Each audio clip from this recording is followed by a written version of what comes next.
자, 2020년도를 하나님께서 우리에게 선물로 주셨습니다. 2019년도에도 우리에게 주신 감격과 감동이 우리에게 매우 컸죠. 작년에는 말보다 말씀의 가치를 두고 살기를 우리가 간구했습니다. 말보다 말씀. 그렇죠? 올해는 뭡니까? 빛보다 빛. 우리 교회에 교회 본질을 회복하는 교회라고 우리가 이제 캐치프레이즈를 걸고서요. 두 가지 핵심 사항이 있습니다. 첫 번째는 뭐냐면 말보다 말씀. 그리고 말씀 공동체요. 교회로서의 본질을 회복하는 거죠. 말보다 말씀 공동체. 두 번째는 뭐냐면 빛보다 빛. 빛을 지는 것보다는 우리가 빛을 발하자. 빛보다 빛. 그래서 생명 공동체다라고 하는 것을 우리가 이제 추구하고 있습니다. 자, 그래서 2020년도는 두 번째 핵심 가치인 이제 빛보다 빛, 생명의 빛을 비추라. 이걸 다른 말로 바꿔서 이제 생명줄을 던져라라고 하는 이런 말씀을 가지고 우리가 함께 2020년도를 우리가 맞이할 것입니다. 자, 2020년도는 그 무엇보다도 우리에게 주신 귀한 메시지. 자, 키워드가 있습니다. 그건 뭐냐면 생명입니다. 생명. 그래서 우리가 생명줄을 던져야 됩니다. 우리의 눈으로 볼 때는, 세상의 눈으로 볼 때는 세상에 이렇게 그냥 뭐 죽어가는 사람들이 없습니다. 물에 빠져 있는 분들이 별로 없는 것처럼 보여요. 생명줄이 필요 없는 것처럼 보입니다. 우리가 눈으로 볼 때는, 육안으로 볼 때는. 그래, 영적인 눈으로 봤을 때는 어떻습니까? 지금도 허덕이는 분들이 있습니다. 우리의 생명줄을 던지기를 기다리고 있는 분들이 있어요. 그래서 2020년도에는 생명줄을 던져라. 우리 한번 따라해 보겠습니다. 생명줄을 던져라. 2020년도에는 우리가 기필코 생명줄을 던지시길 주님의 이름으로 축원합니다. 자, 성경 중에 이 생명을 굉장히 강조하는 성경이 있습니다. 그 성경이 어딜까요? 요한복음입니다.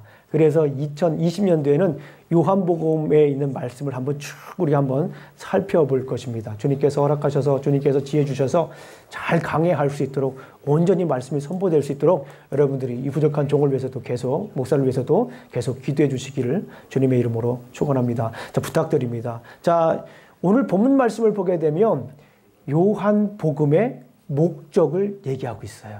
요한복음을 기록한 목적을 자세하게 설명을 하고 있습니다. 다시 한번 우리 한번 읽어보겠습니다. 우리 좀 전에 읽었지만 다시 한번 읽어보겠습니다. 요한복음 20장 30절부터 31절까지 있는 말씀을 우리가 함께 보도록 하겠습니다. 자, 너무나도 중요한 말씀입니다. 그리고요, 연필로 한번 써놓으세요. 기록 목적. 이렇게 써놔도 좋습니다. 네. 요한복음의 기록 목적입니다. 자, 우리 30절부터 31절까지 한번 천천히 한번 읽어보겠습니다. 시작. 예수께서 제자들 앞에서 이 책에 기록되지 아니한 다른 목적도 많이 행하셨으나 오직 이것을 기록함은 너희로 예수께서 하나님의 아들 그리스도이심을 믿게 하려는 의미요. 또 너희로 믿고 그 이름을 힘입어 생명을 얻게 하려 함이라. 이게 이제 요한 복음을 기록한 목적입니다. 근데 요거를 가만히 보게 되면 요한복음의 목적이기도 하지만 요한복음을 이해하는 지도 역할도 합니다. 이 안에 요한복음의 구조가 담겨 있다고 저는 개인적으로 생각을 합니다. 그래서 이 말씀을 가만히 보게 되면 요한복음의 큰 그림을 그릴 수가 있어요. 이 말씀을 가지고요. 자, 요한복음은 1장부터 21장까지 있잖아요. 요한복음은 1장부터 21장까지 있는데 이 말씀을 근거로 해서 키버스를 가지고 분석을 해보면 두 부분으로 나눌 수가 있습니다. 1장부터 12장까지는 앞에 부분이에요. 31절 보게 되면 오직 이것을 기록함은 너희로 예수께서 하나님의 아들 그리스도이심을 믿게 하려 하며, 이 부분에 대해서 설명을 하고 있어요. 요한복음 1장부터 12장까지는 믿음에 관한 얘기를 하고 있어요.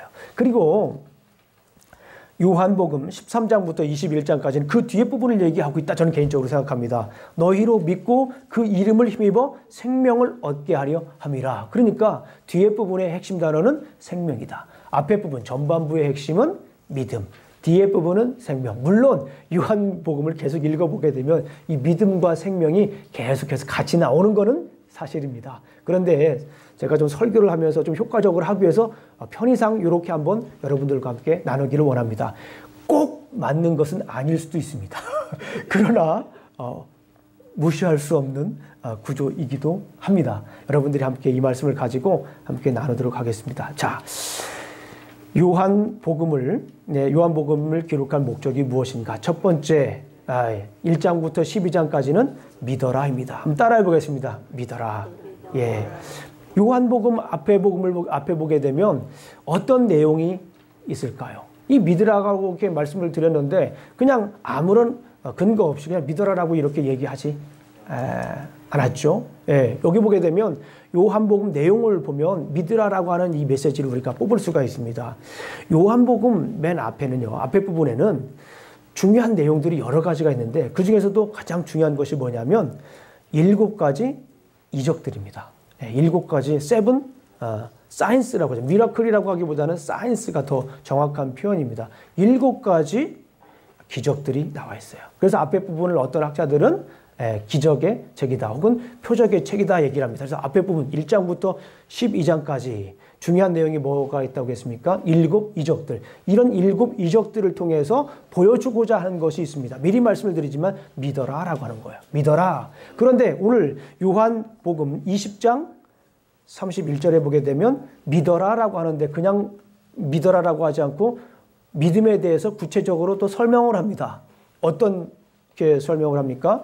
31절 보게 되면 오직 이것을 기록하면 너희로 예수께서 하나님의 아들 그리스도이심을 믿게 하려 한다는 것이죠. 그러니까 그 믿음이라고 하는 것이 단순히 그냥 우리의 신념을 얘기하는 것이 아니라 그리스도께서 예수께서 하나님의 아들 그리스도이심 하나님의 아들일 뿐만 아니라 그분이 바로 메시아라고 하는 것을 믿어라. 이 얘기를 하고 있다는 것입니다. 한번 오늘은 전반적인 내용을 한번 살펴보는 시간이기 때문에 앞에 1장부터 12장까지 굉장히 중요한 7 이적으로 우리가 한번 간단하게 한번 살펴보도록 하겠습니다. 우리가 앞으로 올해 이 내용들을 구체적으로 살펴볼 것이지만요.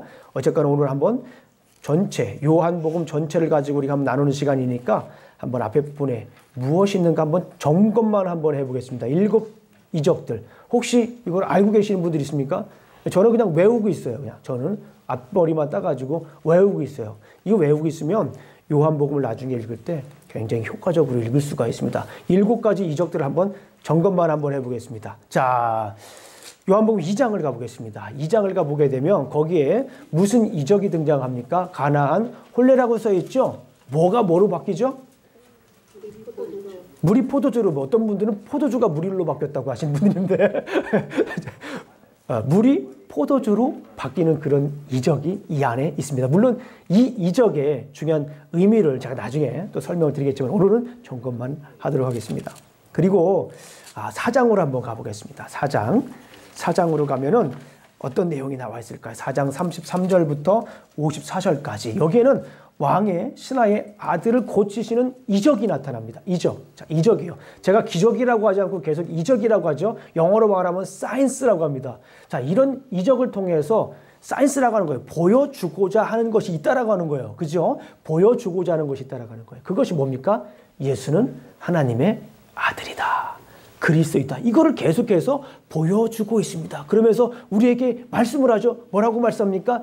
예수님께서 하나님의 아들이고 메시아인 것을 믿어라 라고 하는 거예요. 이런 이적들을 통해서 계속 보여주고 있다는 거예요. 자, 2번째까지 봤어요. 3번째 보겠습니다. 3번째는 5장에 있죠. 5장 1절부터 18절까지 해보게 되면 우리가 잘 아는 내용이 있습니다. 38년 된 병자를 살립니다. 베데스다 연못가가 나오죠. 38년 된 병자를 살리는 이적을 보여드립니다. 자, 이 내용들도 우리가 나중에 한번 자세히 한번 살펴보도록 하겠습니다. 자, 6장으로 갑니다. 6장을 가게 되면 그 유명한 이적이 등장합니다.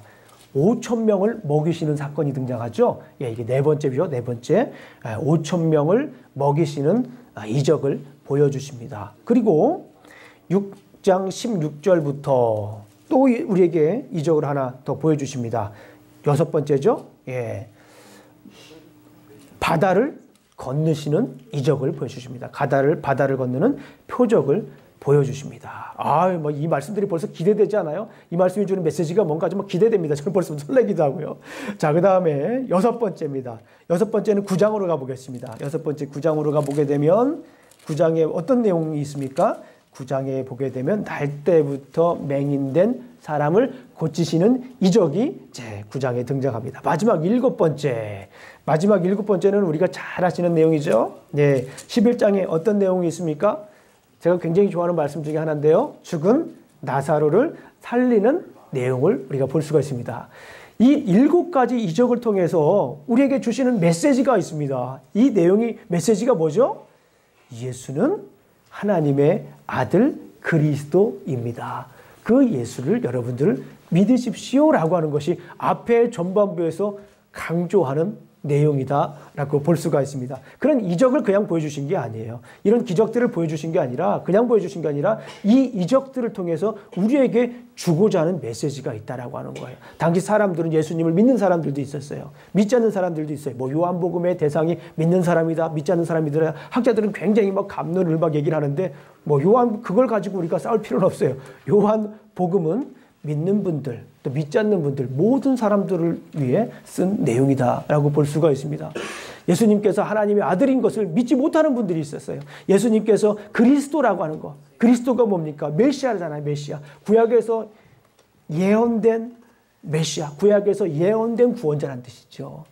그 예수님인 것을 믿지 못하는 분들이 꽤 있었습니다. 그래서 예수님은 이런 7가지 이적들을 통해서 우리에게 정말 강렬하게 보여주고자 하는 것은 바로 예수님은 하나님의 아들이다. 예수님은 천지를 창조하시고 역사를 주관하시는 하나님의 아들이고 동일한 사역을 하고 계시는 그 구원자다라고 하는 것을 이 이적들을 통해서 보여주고 있다라고 하는 것입니다. 바로 예수님이 구약에서 약속된 메시아이자 구원자라고 하는 것을 이런 이적들을 통해서 보여주고 있습니다. 우리 사랑하는 성도님들, 어떻게 우리가 구원을 받을 수 있습니까? 우리가 어떻게 구원을 받죠? 너무나도 쉬운 질문입니다. 너무나도 쉬운 질문이에요. 어떻게 우리가 구원을 받을 수가 있습니까? 예수님을 믿으면 우리가 구원을 받을 수가 있어요. 예수님은 하나님의 아들이실 뿐만 아니라 예수님은 구약에서부터 예언된 구원자, 바로 그 메시아다라고 하는 거예요. 그것을 믿으면 우리는 구원을 얻습니다. 이렇게 말씀을 드리면 우리 성도님들은 아멘하고 그냥 막 너무너무 막 기뻐하고 막 마음에 흥분되시는 분도 있어요. 그런데 제가 우리 어른들에게 설교를 하면서 우리 아이들과 유사한 패턴들을 몇 가지 조금 알게 됐습니다. 제가 어린이 사역을 한 18년 정도 했습니다. 어감은 좀 그렇지만 18해를 제가 어린이 사역을 했습니다. 그러면서 깨달은 것이 있어요. 몇 가지가 있는데 그 중에 하나가 뭐냐면 애들은 구원을 자꾸 잊어버린다는 거예요. 자기가 구원받은 건 확신해 하는데요. 자꾸 잊어버려요. 그래서 제가 아이들에게 구원에 관한 메시지를 정말 종종 이렇게 자주 전해줬습니다. 다른 말씀을 전할 때에도 구원에 관한 메시지를 이렇게 항상 덧붙여서 이렇게 말씀을 전해드렸어요. 성경 자체가 예수님에 관한 얘기이기 때문에 어쩔 수가 없어요. 그래서 구원에 관한 메시지를 전했습니다. 애들이 잊어먹을 만하면 또 전하고 또 구원에 확신시키고 그러는 게 제 일이었습니다. 어린이 사역으로 따라서. 그런데 이제 교회가 시작되면서 담임 목사가 되면서 우리 어른들에게 설교를 이렇게 하다 보니까 또 만나서 또 상담을 하고 얘기하고 또 신앙의 깊은 간증도 나누고 그러다 보니까 우리 어른들에게 또 나타나는 유사한 현상이 있어요. 그게 뭡니까? 어른들도 구원을 자꾸 잊어버려요. 구원에 관한 메시지를 이렇게 전하면 아멘하고 너무 기뻐하시는데 우리 삶 속으로 다시 들어가시면은 이 내가 구원받은 건 확실한데 머릿속에는 다른 것들이 막 꽉 차 있어. 이게 자꾸 잊어버리는 거예요. 이런 말을 다른 말로 set aside, 옆에다 살짝 갖다 놓는 거예요.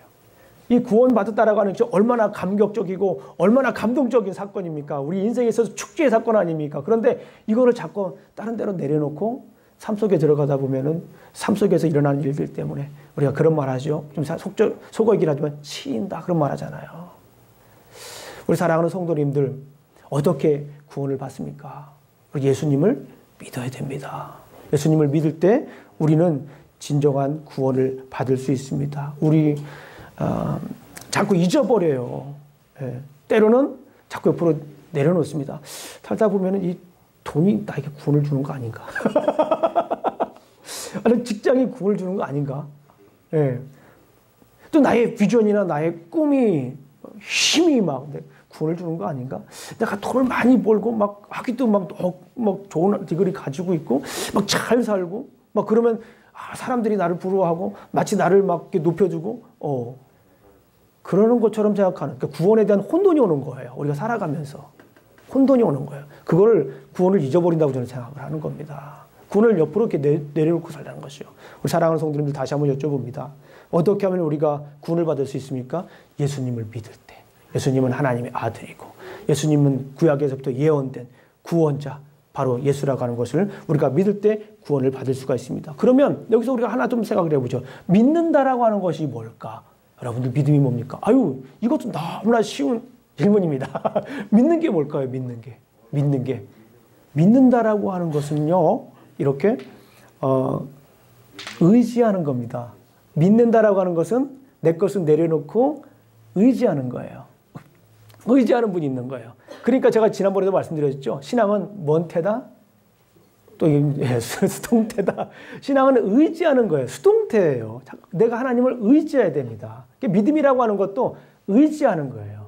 우리는 아주 부지런한 사람, 강직한 사람들은요, 누가 남에게 의지한다고 그러면 아우 정말 좀 몸에 좀 부담감을 갖는 분들이 있어요.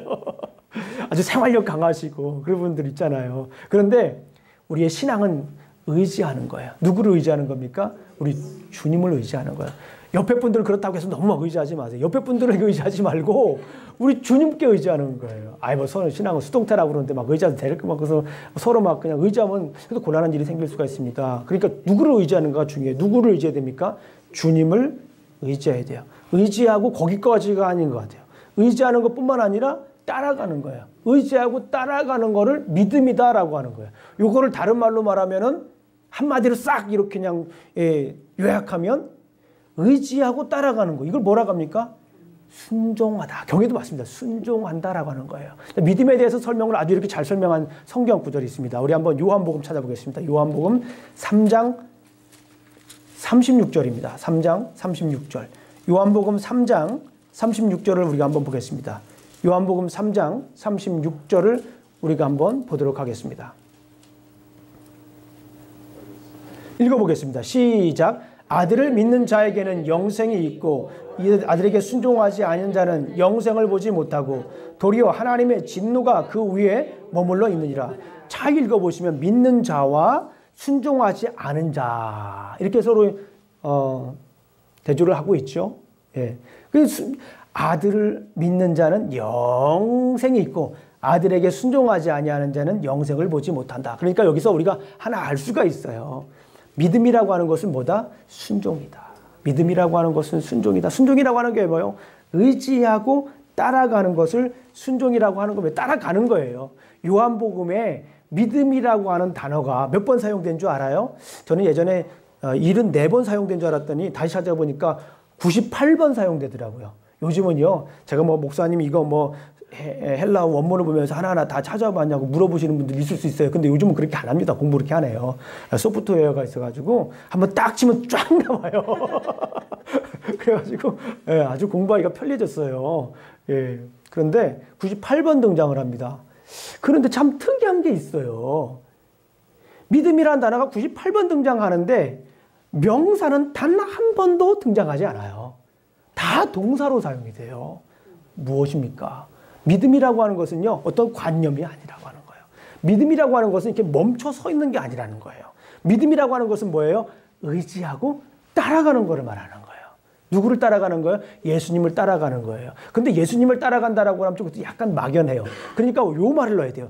예수님의 말씀을 따라가는 거예요. 주님의 말씀을 따라가는 거예요. 주님의 말씀이 어디에 있습니까? 성경에 있잖아요. 성경을 보면서 주님의 말씀을 따라가는 거예요. 그게 믿음인 거예요. 제가 살던 고향에는 유명한 산이 몇 산 있었습니다. 뭐 가깝게는 계룡산이라고 하는 데가 있었습니다. 그리고 조금 더 멀리 가면 대둔산이라고 하는 데가 있었습니다. 그래서 그곳으로 이렇게 수련회도 꽤 가고 그랬습니다. 목사님 또 전도사님들과 함께 이렇게 갔어요. 그런데 대둔산에 가게 되면 참 재미난 시설 두 가지가 있습니다. 뭐냐면 케이블카가 있어요. 그리고 두 번째는 구름다리가 있습니다. 저는 그런 시설물들을 저는 근데 별로 안 좋아해요. 왜냐하면 약간의 고소공포증이 있기 때문에 올라가는 것에 대해서는 두려움이 많습니다. 우리 놀이동산 가가지고 말이야, 어떤 분들은 막 그 돈 내고 막 그 무서운 걸 타는데 왜 그런 일을 할까? 항상 의문입니다. 저는 잘 안 탑니다. 무서워서요. 우리 청년들하고 같이 갔는데 그곳에 가게 되면 또 우리 친구들하고 같이 가게 됐는데 가기 싫지가 않더라고요. 그 구름다리를 건너고 싶지가 않아요. 왜요? 두려워서. 가다가 중간에 끊어지면 어떡할까? 밑에 보다가 어지러워서 다시 돌아오면 어떡할까? 가고 싶지가 않아요. 그런데 저는 그냥 넘어갔어요. 그 이유가 뭐냐면 우리 전도사님이 그렇게 말씀하셔요. 제가 못 간다고 그러니까 내 말을 믿고 나를 따라오래요. 그럼 먼저 가보라고. 가시더라고요. 괜찮구나. 그래서 저는 따라갔습니다. 그래서 그 구름다리를 어떻게 했을까요? 건넜습니다. 마침내. 만약에 거기에서 뭐 계산도 잘 못하는데 이 다리가 이 다리가 무게를 얼마나 지탱할 수 있을까? 거기서 계산을 하고 있다고 생각을 한번 해보세요. 뭐 답도 안 나오겠지만 거기를 넘어갈 수 없는 거예요. 그러니까 이 믿음이라고 하는 것은 이해를 넘어서는 거예요. 이해라고 하는 것은 우리 지적으로 아는 거잖아요. 아는 거를 넘어서는 것이 이 믿음입니다.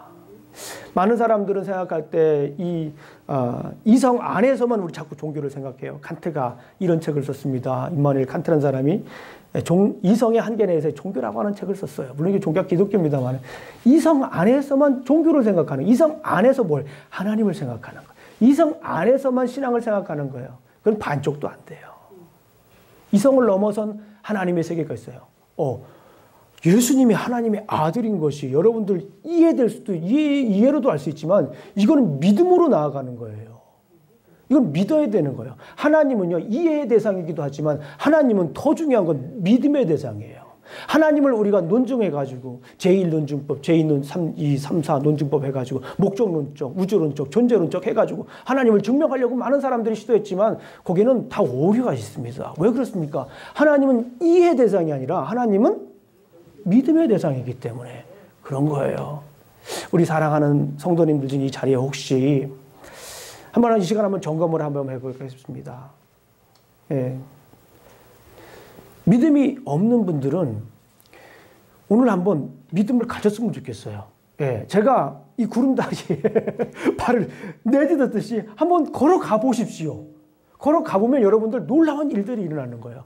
그 밑에 얼마나 아름다운 광경들이 있는 줄 아십니까? 그리고 그 다리를 건너갔을 때 얼마나 큰 성취감이 있습니까? 어려워요. 두렵습니다. 부담스럽습니다. 그런데요, 한번 나가보십시오. 믿음을 가지고 그 걸음을 한번 나가보십시오. 그 구름다리를 디뎌보십시오. 주저하지 말고 가십시오. 그러면 하나님께서 그 믿음을 보시고 여러분들에게 놀라운 삶의 변화를 주실 줄로 믿습니다. 한번 가보십시오. 그동안에 못 가셨다면 교회만 다니셨다가 그냥 우리 교회 다니는 것이 그냥 즐겁고 기뻐서 나오실 수도 있습니다. 그러나 우리가 이 신년 예배 때 이걸 꼭 한번 점검하고 가야 됩니다. 우리 믿음이 정말 있는가? 내가 구원을 받았는가? 내 안에 믿음이 있는가? 진정한 믿음이 있는가? 발을 내딛으십시오. 우리 신앙생활을 잘 하시는 분들, 믿음이 있는 분들도 한번 점검을 해봐야 돼요. 왜 그렇습니까? 자꾸 까먹어요. 정말 바쁜 일이 생기고 어려운 일이 생기면은 자꾸 믿음을 까먹어요. 구원을 까먹어요. 죄송합니다. 까먹는다는 표현을 써가지고 잊는다라고 하는 거예요. 잊어버립니다. 내가 구원 받았다라고 고백을 하고 내가 구원 받은 날도 정확히 기억을 하고 있지만 마치 살아가는 모습을 보게 되면 구원 받지 못한 사람처럼 살아가는 일들을 보니까 말씀드리는 거예요. 우리가 구원에 관한 얘기를 우리가 많이 듣잖아요. 우리 사랑하는 성도님들, 이미 구원 받으신 분들도 더 확신을 가지고 당당하게 살아가시기를 주님의 이름으로 축원합니다. 우리 사랑하는 성도님들, 우리 요한복음에 보게 되면 7가지 이적을 통해서 하나님께서 우리 믿음에 관한 얘기를 했어요. 그죠? 그런데 우리 가운데에도 역시 이 믿음 이적이 일어나고 있습니다. 어떤 이적들이 일어나고 있습니까? 우리가 미국에 온 자체도 이적입니다. 이 자체를 이적으로 생각해야 돼요. 이 자체를 사인으로 한번 생각해 보세요. 하나님께서 주신 사인으로 생각해 보세요. 어쩌다 내가 이곳에 온 것이 아니라니까요. 이곳에 우리 지금 서 있는 것도 요한복음에서 물이 포도주로 변한 이적을 보여줬던 것처럼 이 자리에서 지금 예배 드리는 순간도 우리는 뭐예요? 이적인 거예요. 이거를 통해서 우리가 깨달아야 됩니다. 예수님은 하나님의 아들일 뿐만 아니라 예수님은 바로 진정한 구원자라고 하는 걸 우리가 한번 깨달아야 돼요. 지금 우리 사시는 분들과 어떻습니까? 이것도 이적입니다. 얼마나 많은 사람들이 있어요. 60억, 요즘은 60억, 80억이라고 그러나요? 그렇게 많은 사람들을 만나가지고 웃기만 해도 우리가 뭐라고 합니까? 어떻게 이렇게 잘 아세요? 인연이라고 생각합니다. 그런데 서로 만나 지금 살고 계시잖아요. 이보다 더 큰 인연, 이보다 더 큰 이적이 어디 있습니까? 이런 이적들을 통해서 어떻게 해야 돼요, 우리가? 하나님이 주시는 메시지를 깨달아야 되는 거예요. 바로 예수님은 구원자다라고 하는 걸 우리가 깨달으시길 주님의 이름으로 축원합니다. 지금 자녀들도 보세요. 얼마나 이 자녀들을 통해 나 닮은 애가 나온 것이 얼마나 큰 이적입니까, 그게. 그렇잖아요? 그거만큼 큰 이적이 어디 있어요? 내가 너 낳고서 미역국 먹은 걸 후회한다. 뭐 그러시는 분들이 있어요. 누구 닮아서 그런 거예요? 답은 나와 있잖아요. 나 닮은 사람이 나온 것도 그 큰 이적입니다. 이런 이적들을 그냥 우연히 우리가 바라볼 것이 아니라 이런 이적들을 통해서 뭘 보여야 되는 거예요? 하나님의 메시지를 우리가 깨달아야 돼요. 우리가 구원받은 사람, 바로 예수 그리스도는 구원자다라고 하는 것을 우리가 깨달으시기를 주님의 이름으로 축원합니다. 우리 사랑하는 성도님들, 예수님은 하나님의 아들입니다. 예수님은 하나님의 아들로 구약에서 예언된 구원자, 바로 메시아입니다. 그분만이 구원을 베풀 수가 있습니다. 요한복음 1장 12절 말씀 잘 아시는 말씀이니까 그냥 듣기만 하셔도 됩니다. John chapter 1 verse 20. 영접하는 자 곧 그 이름을 믿는 자들에게는 하나님의 자녀가 되는 권세를 주셨어요. 자, 여러분들 한번 내려놓고 한번 생각을 해보세요. 예수님을 나의 주님으로 한번, 예수님을 나의 구원자로 한번 믿어보십시오. 받아들이십시오. 마음에 받아들여요. 두려워하지 마시고, 걱정하지 마시고, 부담스러워하지 마시고, 그냥 받아들이세요. 그러면은 여러분들은 하나님의 자녀가 되는 놀라운, 그 어떤 것도 바꿀 수 없는 놀라운 감격과 감동이 여러분들 삶에 임하실 줄로 믿습니다. 힘들고 어렵고 두렵고 떨리고 인생을 앞으로 어떻게 살아가야 될지 감이 잡히지 않을 수도 있습니다. 그러나 예수님이 나의 구원자라고 하는 이 사실 하나만이, 내가 하나님의 자녀라고 하는 이 사실 하나만이 우리를 감격해 하고 우리를 기쁘게 하고 들뜨게 하고 우리를 설레게 하는 거예요. 세상에 어떤 일이 났을지 몰라도, 그리고 어떠한 일이 일어날지 몰라도 그 하나만으로도 우리는 그 감격으로 살아갈 수 있는 줄로 믿습니다. 사도행전 12장, 사도행전에 보게 되면 다른 이로서는 구원을 얻을 수 없나니 천하 인간의 구원을 얻을 만한 다른 이름을 우리에게 주신 일이 없습니다. 우리 사랑하는 성도님들, 예수님을 구원자로 믿으시길 주님의 이름으로 축원합니다.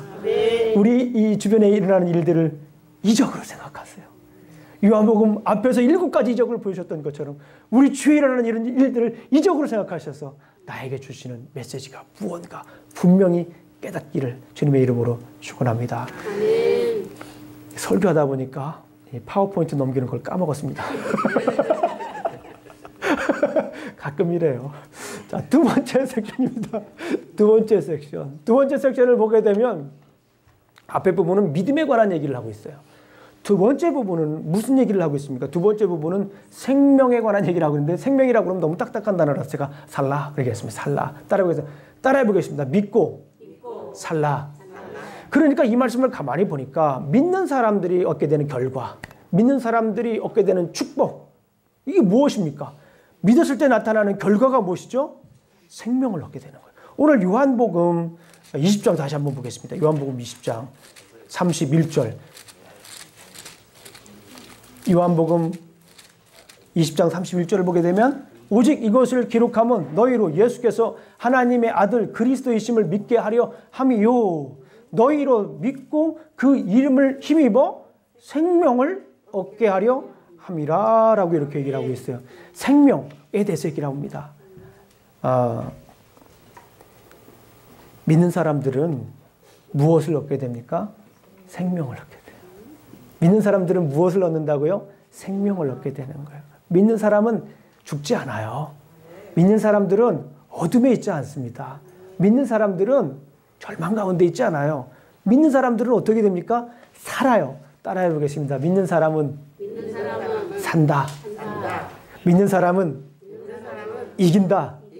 이게 요한계시록의 핵심입니다. 요한계시록을 보면은 막 영적 전투가 있잖아요. 영적 전투에서 믿음의 분투에서, 그 믿음의 전투에서 믿음을 가지고 싸우는 사람들은 뭐가 된다? 이기는 자가 된다라는 거예요. 이기는 자가 되는 거예요. 믿는 사람은요, 삽니다. 믿는 사람은 죽지 않습니다. 자, 이런 내용을 요한복음 뒤에 부분에서는 어떤 내용을 가지고 이 얘기를 얘기하는가? 우리가 잠깐만 한번 보겠습니다. 깊게는 안 합니다. 그냥 내용만 살펴볼 거예요. 자, 13장 보겠습니다. 자, 오늘은 요한복음의 큰 그림을 그리는 날이에요. 요한복음 전체를 가지고 설교를 하는 거죠. 13장을 보겠습니다. 13장은 우리가 잘 아는 것처럼 예수님의 유월절 만찬을 다루고 있습니다. 유월절 만찬. 벌써부터 굉장히 진도가 빨라지고 있죠. 유월절 만찬. 다른 성경 같은 경우는 후반부에 나오는데 여긴 중간부터 나오는 거죠. 그리고 14절부터 14장부터 17장까지는 그 유명한 예수님의 고별 강화입니다. 예수님의 고별 설교예요. 14장부터 16절까지 플러스 17장은 기도. 그렇죠? 이런 식으로 그냥 간단하게 큰 그림으로 우리가 알면 좋겠어요. 우리 14장부터 16장까지 고별 강화 중에 딱 생각나는 성경 말씀 있습니까? 제가 성경 시리즈 할 때 말씀드렸는데 보혜사. 그죠? 그 안에 보혜사가 있습니다. 보혜사. 보혜사 성령님을 주시겠다라고 말씀하셨죠? 그리고 18장과 19장으로 쭉 넘어가겠습니다. 18장과 19장을 보게 되면 아하, 18장을 보니까 예수님께서 뭐해요? 잡히십니다. 예수님께서 잡히시고 19장에서 이제 돌아가십니다. 예수님의 순환과 예수님의 죽으심에 대해서 얘기를 하고 있어요. 그리고 정말 중요한 건 뭐냐면 20장입니다. 20장에는 어떤 내용이 나옵니까? 딱 보니까 성경을 다 읽지 않아도 20장 맨 위에 표지에 보니까 제목이 적혀 있죠. 살아나시다, 부활하시다. 그러니까 20장은 부활에 관한 얘기를 하고 있습니다. 그러니까 어떤 거예요? 생명에 관해서 얘기하는데 예수님께서 우리를 위해 십자가에 못 박혀 돌아가시고 뭐 하신 거예요? 살아나신 거예요. 이것이 진정한 생명인 거예요. 이걸 보면서 우리는 뭐 해야 되는 거예요? 살아야 되는 거예요. 우리가 예수님께서 십자가에 못 박혀 돌아가신 것, 그리고 부활한 지, 죽으신 지 사흘 만에 부활한 걸 믿으면 이게 뭡니까? 구원입니다. 구원받습니다. 그러니까 예수님은 십자가에 못 박혀 돌아가셨어요. 누구를 위해서? 누구를 살리기 위해서? 누구를 살리기 위해서? 누구를 살리기 위해서? 옆에 분들 한번 보세요. 너를 하면 돼. 너를. 나도 중요하고. 자, 따라해보세요. 누구를 살리기 위해서? 나를 살리기 위해서. 누구를 살리기 위해서? 나를 살리기 위해서 돌아가시고 부활 승천하신 것입니다. 자, 지난번에도 말씀드렸지만 우리 교회는 나 플러스 뭐가 우리가 되는 겁니까? 너가 있어야 돼요. 그래서 우리 교회인 거예요. 나와 너.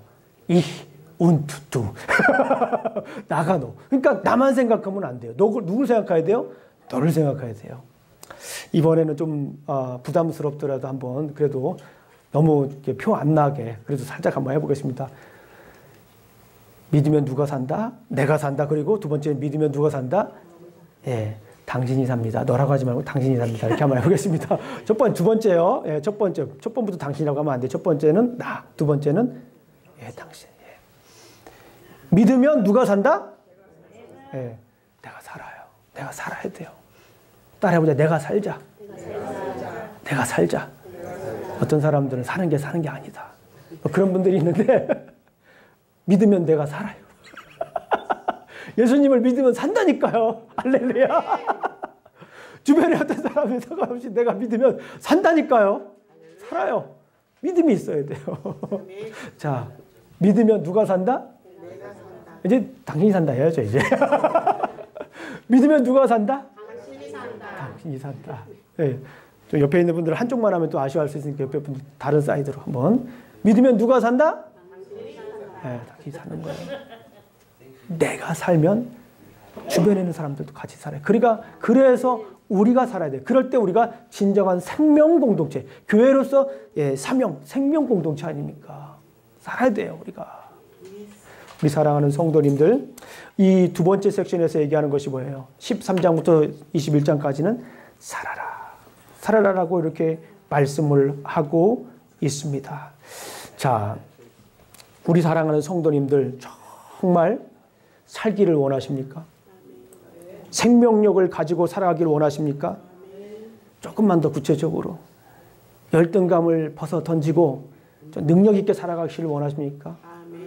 우월감을 벗어 던지고 생명력 있게 살아가시길 원하십니까? 제가 가만히 보니까 열등감이나 우월감이나 거기서 거긴 것 같아요. 엎어치나 메르치나 그냥 거기서 거긴 것 같아요. 이런 거에 자꾸 사로잡히면 안 돼요. 특별히 우리 이민 생활을 하면서 피해의식. 뭔 의식이요? 피해의식. 정말 심해요. 그러지 마요. 사랑하는 성도님. 믿음이 있는 분들은 이런 거 가지고 살면 안 돼요. 피해의식도 좀 봐줄 만한데 어떤 분들은 피해 망상. 곤란합니다. 이건 정말 막. 다른 사람 진짜 힘들게 하는 거예요. 예. 피해 망상까지 가면 막 때리잖아요. 피해의식은 자기 혼자만 그냥 이렇게 쭈그리고 계신데 피해 망상 걸린 분들 막 때리고 그러더라고요. 정말 그러지 마요. 정말 아파요. 만져 얼마나 아픈데. 좀 때리지 마요. 어떻게 해요? 자, 살기 위해서 어떻게 됩니까? 믿으면 돼. 믿어야 돼요. 우리가 믿어야 살아요. 따라보겠습니다. 믿으면 내가 산다. 믿으면 당신이 산다. 믿어야 우리가 사는 것입니다. 우리 한번 우리 사랑하는 성도님들, 자, 우리 믿어야 되는데 예수님을 나의 구원자로 믿어야 되고요. 두 번째 섹션에서 얘기하는 것은 예수님은 나의 주인이다라고 하는 것을 강조해요. 물론 요한복음 1장부터 21장까지 다 이거를 얘기합니다. 요한복음 1장부터 21장까지 믿음도 얘기하고 생명도 얘기하고 구원자이신 예수님도 얘기하고 주인이신 예수님도 얘기하고 다 얘기합니다. 근데 제가 편의상 이렇게 좀 나눈 거예요. 한번 성경을 찾아보겠습니다.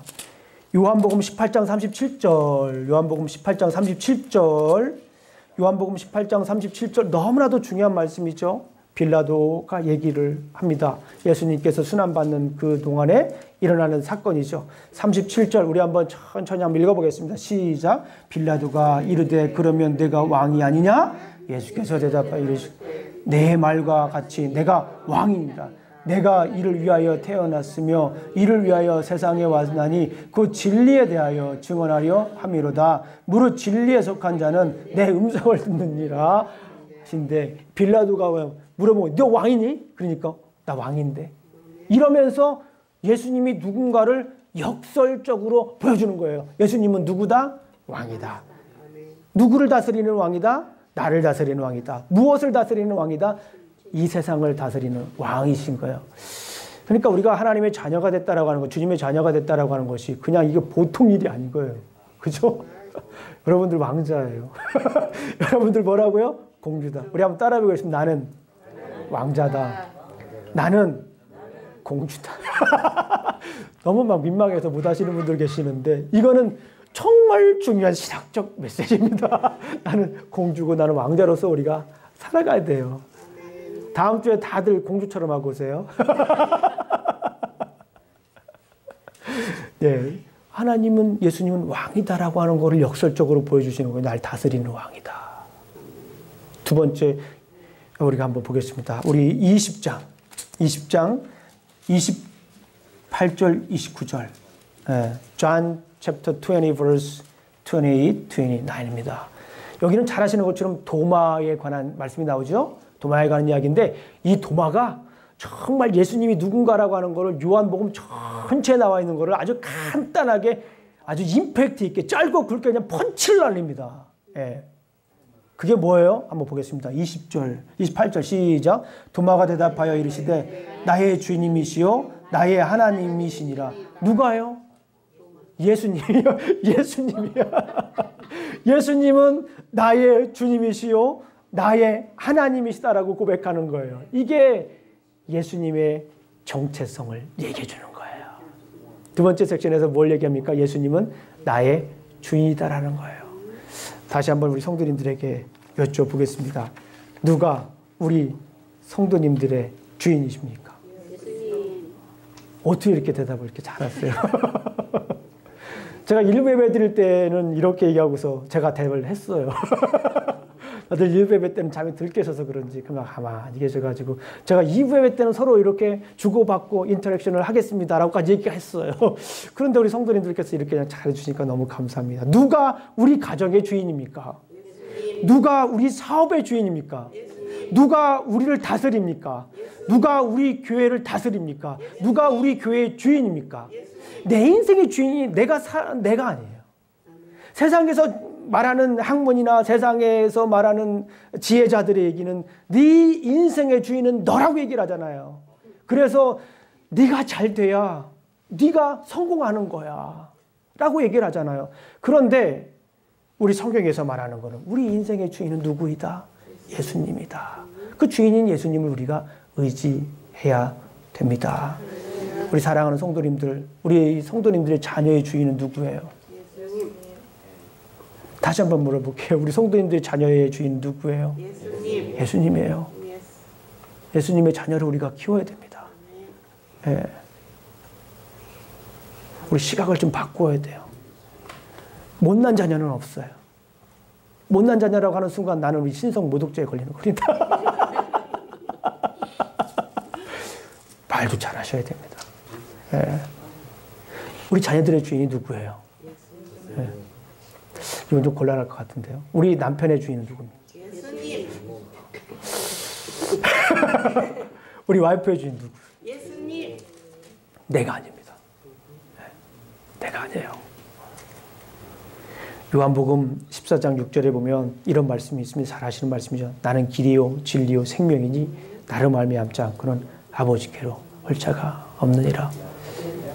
너무나도 많이 듣고 많이 외웠던 말씀. I am the way, the truth, and the life. No one comes to the Father except by me. 아버지께로 갈 자가 없어요. 예수님을 믿으면요. 그게 길입니다. 예수님을 따라가면 그게 길이에요. 예수님께 가까이 있으면 살아요. 죽지 않습니다. 어둠에 거하지 않습니다. 절망 가운데에 거하지 않습니다. 슬픔 가운데 있지 않아요. 잠시 슬픔은 있을 수 있어요. 잠시 절망은 있을 수 있습니다. 그러나 예수님을 진정으로 나의 주인으로 구원자로 모시고 나면 오래가지 않아요. 기쁨이 막 솟습니다. 막 다시 인생을 살아갈 설레임이 생깁니다. 기쁨이 생기는 거예요. 어디서 솟아나는지 모를 정도로 막 자꾸 두 다리에 뭐가 생기는 겁니까? 원래 제 생각으로 딱 소리가 나야 이게 막 그러는데 좀 너무 빈약한 소리가 났어요. 우리 인생의 주인은 누구예요? 예수님을 생각하면 막 다 두 다리에 힘이 불끈 생기는 거예요. 막 노란 하늘이 노랗게 보였다가도 예수님을 생각하니까 새파란 하늘로 그냥 바뀌는 거예요. 예수님을 믿으면 어떻게 됩니까? 사는 거예요. 요한복음에서 얘기하는 게 이거예요. 여러분들 사시기를 죽지 않고 어둠에 거하지 않고 절망 가운데 있지 않고 사시기를 주님의 이름으로 축원합니다. 제가 한 가지만 더 말씀드리고 마치겠습니다. 우리가 어떻게 살아갈 수 있습니까? 예수님을 믿으면 살아갈 수 있죠. 두 번째 무엇입니까? 우리가 살려면 살아요. 이게 말이 무슨 말이냐면 내가 다른 분에게 생명의 말씀을 전해주면 사는 거예요. 내가 가지고 있는 이 생명을 다른 사람들에게 전해주면 살아요. 마켓 가서 생명을 전도하시든지 아니면 가까운 분들에게 이 생명을 전하시든지 전하면 살아요. 전하면. 한번 우리 2020년도에는 우리가 이 생명을 전해서 더 생명력 있게 살아가시길 주님의 이름으로 축원합니다. 새해를 맞이하면서 우리가 가정 예배를 항상 드리는데요. 새해를 맞이하면서 우리 애들하고 그런 얘기를 했어요. 2020년도에는 키워드가 생명이다. 그러니까 너네들도 살아야 된다. 그리고 생명을 전해야 된다. 그런 얘기를 했어요. 그런데 선민이가 지난번에 농구를 하면서 전도를 했대요. 우리 교회 오라고. 참 잘했다. 너 근데 어디서 그런 생각을 했니? 너무 기특하니까. 아무리 목사들이 기특하잖아요. 그래 안 그래요? 기특하잖아요. 그래가지고 너 어디서 그런 생각을 했니? 그랬더니 예배드리면서 그걸 말씀을 들었대요. 그러면서 복음을 전했대요. 얼마나 기특한지요. 제가 칭찬을 이렇게 해줬습니다. 예수님을 믿으면 삽니다. 그리고 생명을 전하면 살아요. 우리 2020년도에는 예수님을 온전히 믿고 생명을 전해서 우리가 아주 생명력 있게 다이나믹하게 활기차게 살아가시기를 주님의 이름으로 축원합니다. 자, 오늘 말씀은 이렇게 뵙겠습니다. 요한은 예수님을 믿으면 그와 함께 영생을 누릴 수 있다고 선포했습니다. 그리스도인은 믿음으로 살고 살리는 삶을 살아야 합니다. 따라해보고 싶겠습니다. 살고 살리자. 생명줄을 던지시는 2020년도가 되시기를 주님의 이름으로 축원합니다. 기도하시겠습니다. 하나님 아버지 감사합니다. 오늘 이렇게 말씀 주셨습니다. 아버지 하나님, 우리가 살고 살리는 삶이 될 수 있도록 2020년도에는 살고 살리는 해가 될 수 있도록 주님 도와주시옵소서. 우리의 생명줄을 필요로 하는 분들이 있습니다. 그곳에 생명줄을 던질 수 있도록 주님 도와주시옵소서. 예수님 이름으로 기도합니다. 아멘.